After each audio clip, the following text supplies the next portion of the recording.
नमस्कार, एक मत पोस्ट में आपका स्वागत है। मैं हूं सर्वेश कुकरा। इस वक्त हमारे साथ डॉक्टर एस फोगाट हैं। हिसार में मदर हॉस्पिटल में हूं मैं, और ये हॉस्पिटल नगोरी गेट के पास गीता पनवाड़ी के ठीक सामने है।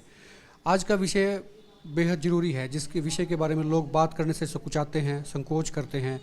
उस विषय को आज उठाएंगे और बेहद ज़रूरी विषय है, क्योंकि गृहस्थी इसी से चलती है। डॉक्टर साहब, काफ़ी पुरुषों में ये देखने में आया है कि उनमें सेक्स करने में रुचि कम हो जाती है। अंग्रेज़ी में लिबिडो भी बोल देते हैं उसको। वो रुचि क्यों कम हो जाती है? वो रुचि कैसे बरकरार रहे, कैसे दोबारा से आए? होम्योपैथी में इसका कैसे ट्रीटमेंट होता है? क्योंकि इसके बिना फिर गृहस्थी टूटने के कगार पे आ जाती है। बिल्कुल, अगर हम लिबिडो के बारे में बात करें तो इसमें क्या होता है, जो पुरुष हैं उनकी इच्छाएं कम हो जाती है। जैसे जैसे उन काफ़ी ऐसे छोटे छोटे फैक्टर्स होते हैं जिसकी वजह से वो चीज़ें देखने को मिलती हैं। काफ़ी लोगों के अंदर एक्सेस ओबेसिटी की वजह से हो सकता है, खान पान में चेंजेस हो सकता है। जैसे जैसे हमारे दिनचर्या में चेंजेस आ रहे हैं, इसकी वजह से लोगों के ऊपर मेंटली प्रेशर ज़्यादा रहता है। वो काम से रिलेटेड रह सकता है, ठीक है, अपने प्रोफेशन से रिलेटेड रह सकता है। काफ़ी लोग अपने आप को इन्फीरियर महसूस करते हैं क्योंकि वो दिखने में खूबसूरत नहीं होते, तो इसकी वजह से भी टेस्टोस्टेरोन का लेवल कम हो जाता है। इसके अलावा क्रोनिक टाइम से डायबिटीज़ की मेडिसिन लेने से, हाइपरटेंशन की वजह से, या काफ़ी लोग ज़्यादा मात्रा में अल्कोहलिज्म या फिर ऐसे ड्रग्स का यूज़ करते हैं जो स्टार्टिंग में तो आपको टेस्टोस्टेरोन के लेवल को एक ही टाइम में बूस्ट कर देती हैं, लेकिन कुछ टाइम के बाद वो चीज़ें दोबारा बॉडी के अंदर इतने ज़्यादा साइड इफ़ेक्ट डालती हैं, तो वो समस्या भी देखने को मिलती है। इसके अलावा लैक ऑफ एक्सरसाइज की वजह से भी हो सकता है, या फिर एक्सेस एक्सरसाइज की वजह से भी जो लिबिडो है वो देखने को मिलता है, जिसमें जो मेल पार्टनर है उसकी इच्छाएं कम हो जाती हैं। इसके अलावा अगर दूसरे और फैक्टर के बारे में बात करें तो जैसे जैसे एज बढ़ती जाती है उसके हिसाब से बॉडी के अंदर टेस्टोस्टेरोन का लेवल भी कम हो जाता है। जैसे महिलाएं हैं, महिलाओं के अंदर मेनोपॉज की कंडीशन आ जाती है, वैसे ही पुरुषों के अंदर भी बॉडी के अंदर हार्मोन में चेंजेस आना स्टार्ट हो जाता है। उसकी वजह से भी ये समस्या देखने को मिलती है। डॉक्टर साहब, ये जो हार्मोन आपने बताया कि हार्मोन का लेवल कम हो जाता है, तो क्या ये लेवल बढ़ाया जा सकता है दवाई से? स्थिति वहीं पर लौट के आ सकती है वापस? बिल्कुल, अगर हम नॉर्मल टेस्टोस्टेरोन के लेवल के बारे में बात करें तो ये 300 नैनोमीटर डेंसिटी के हिसाब से चेक करवाया जाता है। इसके काफ़ी मार्केट के अंदर टेस्ट भी करवाए जाते हैं, जिससे ये पता चलता है कि बॉडी के अंदर टेस्टोस्टेरोन का लेवल क्या है। अगर जैसे जैसे बॉडी के अंदर टेस्टोस्टेरोन का लेवल, टेस्टोस्टेरोन के बारे में बात करें तो टेस्टोस्टेरोन मेन स्पर्म प्रोडक्शन करने के लिए जो हमारे टेस्टिकल्स होते हैं उनको मैसेज प्रोवाइड करवाता है ताकि स्पर्म का प्रोडक्शन हो। साथ साथ हमारे पेनिस के अंदर इरेक्टाइल जो इरेक्शन भी आए, जिसमें हमारी इच्छाएं बढ़ती हैं, तो वो चीज़ें भी टेस्टोस्टेरोन ही करता है। अगर टेस्टोस्टेरोन का बॉडी के अंदर नॉर्मल लेवल आएगा या अच्छा इंप्रूव होगा तो डेफिनेटली पेशेंट के अंदर भी जो इच्छाएं हैं वो भी बढ़ेंगी। इसके अलावा और भी कोई कंप्लेंट नहीं आएंगी। कई बार डॉक्टर साहब देखने में ये भी आया है कि जिन लोगों की इच्छाएं जैसे कम हो जाती है, हमने लिबिडो की बात कर रहे हैं कि उनकी सेक्स की इच्छाएं कम हो रही हैं, तो उनके अंदर एक हीन भावना आ जाती है अपने आप। तो ये फिर धीरे धीरे करके उनके दिमाग में घर कर जाती है और फिर ये उनकी हैबिट में शुमार हो जाता है। उनकी इच्छाएं मृतप्राय हो जाती हैं, कि ये समझ लीजिए ख़त्म हो जाती है एक तरीके से। तो ऐसे लोगों को क्या करना चाहिए? इसका ट्रीटमेंट कैसे हो सकता है? खास करके आपसे जानना चाहूँगा कि होम्योपैथी में इसका कैसे ट्रीटमेंट होता है? देखिए, अगर बात करें तो इच्छाएं कम होने की वजह से पेशेंट खुद को अपने आप को इन्फीरियर महसूस करता है। तो इन्फीरियर महसूस करने की वजह से पेशेंट के अंदर हीन भावनाएं उत्पन्न होती हैं। सारा दिन चिड़चिड़ा स्वभाव रहता है, ठीक है ना, अच्छे से नींद नहीं आ पाती है, उनका जो पार्टनर है वो भी अच्छे से संतुष्ट नहीं हो पाता है। इसकी वजह से दोनों के जो रिलेशन हैं वो भी ख़राब हो जाते हैं। तो इसका अगर हम होम्योपैथी वाइज ट्रीटमेंट करें तो होम्योपैथी में काफ़ी बहुत सी ऐसी दवाइयां हैं जिनसे वो चीज़ें अच्छे से कंप्लीट रिकवरी की जा सकती हैं।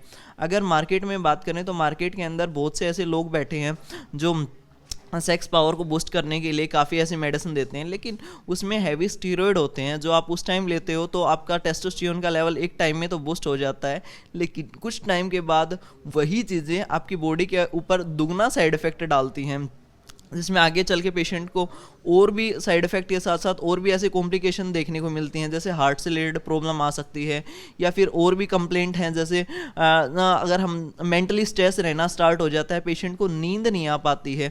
ये सारा कुछ अगर आप होम्योपैथी वाइज चलते हैं तो होम्योपैथी में बिना किसी साइड इफ़ेक्ट के साथ आप लिबिडो की कंडीशन के अंदर मेडिसिन कंटिन्यू कर सकते हैं। तो कुल मिला के ये क्योरेबल है, इसमें कितना वक्त लग जाता है? लोग ये भी जानना चाहेंगे कि वो ट्रीटमेंट शुरू करें तो ये मैन टू मैन डिफ़र करेगा, या एक अमूमन सा एक आइडिया होता है कि इतने दिन में व्यक्ति ठीक हो जाता है, उसका हार्मोन लेवल भी बढ़ जाता है, या जो उसको तकलीफ़ है वो तकलीफ़ रहती नहीं है? देखिए, मेन डिपेंड करता है आपकी बॉडी के अंदर टेस्टोस्टेरोन का लेवल क्या है। उसके लिए स्पेशली टेस्ट करवाया जाता है, ताकि टेस्ट में वो चीज़ें क्लियरली पता चल के आती हैं कि बॉडी के अंदर टेस्टोस्टेरोन का लेवल क्या है। उसके हिसाब से पेशेंट का ट्रीटमेंट चलता है। अगर पेशेंट के वो टेस्टोस्टेरोन का लेवल काफ़ी ज़्यादा कम है तो हो सकता है पेशेंट को 2 to 3 मंथ भी मेडिसिन लेनी पड़ सकती हैं। अगर जनरली बात करें तो कुछ लिमिटेड टाइम का ही इसका कोर्स रहता है सेक्स प्रॉब्लम के लिए, तो उसी में पेशेंट की बिना किसी साइड इफेक्ट के साथ वो चीज़ें कंप्लीट रिकवर हो जाती हैं। हार्मोन की डॉक्टर साहब आपने बता दिया, लेवल भी सब चीज़ें हो जाती हैं। स्ट्रेस का कितना योगदान है इसमें? स्ट्रेस जिनको ज़्यादा रहता है तो क्या उनको ये तकलीफ ज़्यादा होने की संभावनाएं रहती हैं? बिल्कुल, जिन भी पेशेंट को स्ट्रेस की दिक्कत रहती है तो वो पेशेंट अपने फिजिकल एक्सरसाइज को इम्प्रूव करें। इसके अलावा टाइम से सोते हैं और इसके अच्छा खाना खाते हैं। काफ़ी लोगों को हैवी फैटी फूड खाने की वजह से, ओबेसिटी की वजह से भी वो चीज़ें देखने को मिलती हैं। तो इस कंडीशन के अंदर आप अपनी बॉडी का वेट रिड्यूस करो और हल्की फुल्की एक्सरसाइज करो, जिससे वो चीज़ें ईजिली और जल्दी रिकवरी की जा सकती है अगर आप होम्योपैथी मेडिसिन कंटिन्यू करते हो तो। शुक्रिया डॉक्टर साहब। तो कम से कम घबराने की बिल्कुल ज़रूरत नहीं है। जिनकी इच्छाएं कम हो गई हैं सेक्स को लेके और उनका मन नहीं करता है, या अपने पार्टनर के साथ में उनका मेल मिलाप इस वजह से कम हो रहा है, तो वो विजिट कर सकते हैं। नीचे एक नंबर भी स्क्रॉल कर रहा है, आप डॉक्टर साहब से बात कर सकते हैं, अपॉइंटमेंट ले सकते हैं। मेरे साथ इस वक्त डॉक्टर भारती कुंडू हैं। डॉक्टर भारती फिजियोथेरेपिस्ट हैं मदर हॉस्पिटल में। डॉक्टर साहब, आज बात करेंगे, गर्दन में बहुत लोगों के पेन होता है अक्सर। ऐसा कोई तरीका बता दो, इलाज बता दो या प्रिकॉशन बता दो, आपके पास ही ना आना पड़े पेशेंट को। देखो कि जो नेक पेन है वो काफ़ी रीजंस की वजह से हो सकता है। कुछ एज फैक्टर होता है, कुछ हम पोस्चर का ध्यान नहीं रखते उस वजह से होता है। और जिनको भी ये नेक पेन होता है उनकी लाइफ में कुछ ना एक्टिविटीज़ कम हो जाती है, कि जो भी हम डेली एक्टिविटीज़ करते हैं वो रिड्यूस होने लग जाती है, नेक का रेंज ऑफ मोशन कम हो जाता है। तो उस चीज़ के लिए मैं आपको कुछ सिंपल से होम बेस्ड टेस्ट बताऊंगी कि आप जो घर पे कर सकते हो, ताकि आपको पता चल जाए क्या ये नर्व की वजह से आपके नेक पेन में है। अगर आपके साथ वैसा है तो आप हमारे पास आ सकते हैं, ताकि हम आपको ट्रीटमेंट दे पाएँ और आपको वो पेन ना हो। तो मैं आपको एक टेस्ट बता रही हूँ, इसको हम बोलते हैं अपर लिम्ब टेंशन टेस्ट। इसमें आप स्ट्रेट बैठोगे और अपने हाथ को 90 डिग्री एंगल पे उठाना है, फिर सीधा करोगे एल्बो स्ट्रेट, उसके बाद पीछे स्ट्रेच करना है हाथ को बिल्कुल अच्छे से और सीधा देखना है। अगर आपको यहाँ पे कोई भी टिंगलिंग, नमनेस या झुंझुनापन या दर्द महसूस होता है तो ये टेस्ट पॉजिटिव है। अगर इसमें भी आपको कुछ नहीं पता चलता तो आप गर्दन को एक साइड रोटेट करिए। कुछ लोगों में ऐसे करने पे ये पेन दिखाई देगा कि यहाँ पे ये पेन आ रहा है, तो आप हमारे पास आ सकते हैं। अगर इनसे भी कुछ नहीं हो रहा तो इसका एक और है कि आप सेम हाथ को उठाएंगे और उसको अपने कान के पास ऐसे रखेंगे। अगर आपको अब यहाँ पे कोई पेन महसूस हो रहा है या झंझनाहट, तो आप हमारे पास आइए, हम आपको ट्रीटमेंट देंगे। साथ ही साथ आपको अपने पोस्चर का ध्यान रखना है और डाइट का भी ध्यान रखना है। जैसा कि मैं आपको कह रहा था कि ऐसी कोई तरकीब या ऐसा कोई उपचार, घरेलू नुस्खा जिसको कहते हैं, वो हो जाए कि आपके पास ना आना पड़े। अगर फिर भी होता है तो वो आपके पास में आ सकते हैं। तो ऐसी कोई शुरू की स्टेजेस के लिए कोई ऐसी तकनीक आप बता दें, कोई एक्सरसाइज बता दें कि वो घर पे ही लोग कर लें, तो कम से कम वो अगर उनकी शुरुआती स्टेज है तो वो ठीक हो जाए वहीं पे। जो भी आप नॉर्मल स्ट्रेच करिए, जैसे ही आप सुबह उठते हैं तो सुबह के 10 से 15 मिनट नॉर्मल एक्सरसाइज करो।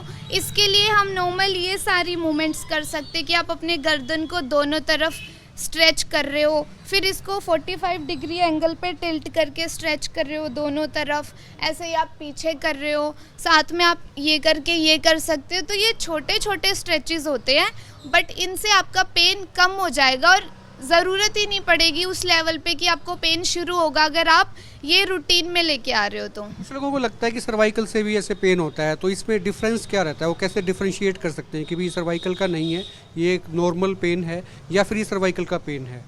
देखो कि जो नर्व कंप्रेस हो रही है वो सर्वाइकल में ही होता है। सर्वाइकल एक परेशानी नहीं है। सर्वाइकल जो हमारे नेक का रीजन होता है, ऊपर की 7 हड्डी जो होती है, वो एरिया सर्वाइकल कहलाता है। तो उसमें कुछ भी दिक्कत आती है तो नॉर्मल लोग उसको बोल देते हैं कि मुझे सर्वाइकल है। बिल्कुल, मुझे लगता है कि आप लोगों के कन्फ्यूजन दूर हो गए होंगे। जिसको भी पेन है वो घर पे इस तरह की चीज़ें कर सकते हैं, और फिर भी आपको दिक्कत होती है तो डॉक्टर भारती कुंडू हैं या मदर हॉस्पिटल में हिसार नगोरी गेट के अंदर, इनसे आप संपर्क कर सकते हैं, इनसे मिल सकते हैं। नंबर नीचे फ्लैश भी कर रहा है, इस पर आप अपने कमेंट छोड़ सकते हैं, बात कर सकते हैं, और वीडियो के नीचे भी आप कमेंट लिख सकते हैं। आप देखते रहे एक मत पोस्ट। नमस्कार।